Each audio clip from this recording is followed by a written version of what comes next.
So this SAM program, Smart Approach Towards Marijuana, Kevin Sadid, you really need to pay attention, man.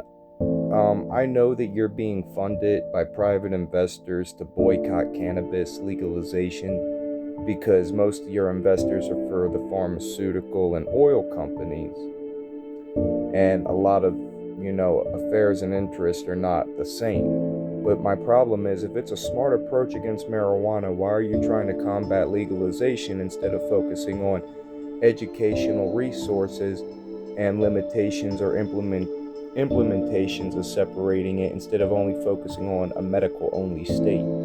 Now, I do respect your views of separating it because you're trying to combat sales and you're trying to combat natural healing.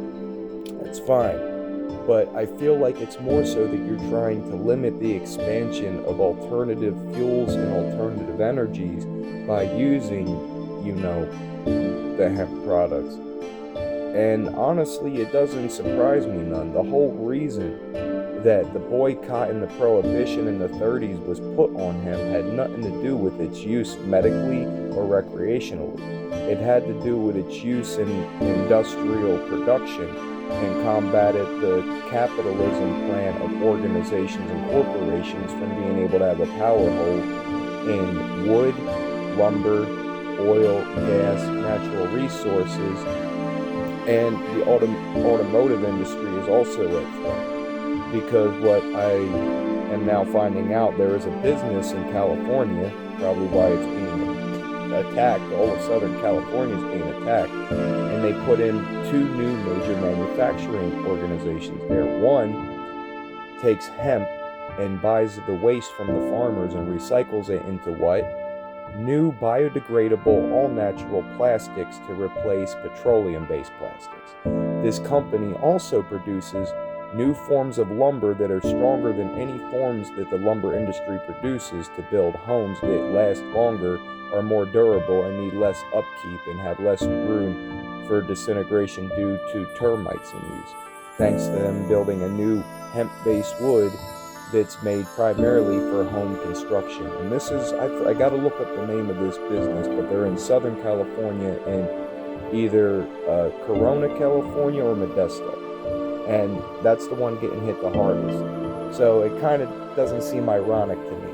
But my point is, we should have done this a long time ago to focus on ideal health care tactics by corporations and the FDA allowing hemp to be used in more industrial implementations and just not in medical implementations, because that's going to focus more on reconstructing not only the greenhouse effect, but the care of our well-being in the country, and probably boost healthcare to a major degree on its turnaround rates and not just its funding, financing, and investment in percentages, if you know what I mean, with the deductions and your minimum payment, even if you're on Medicaid or Medicare.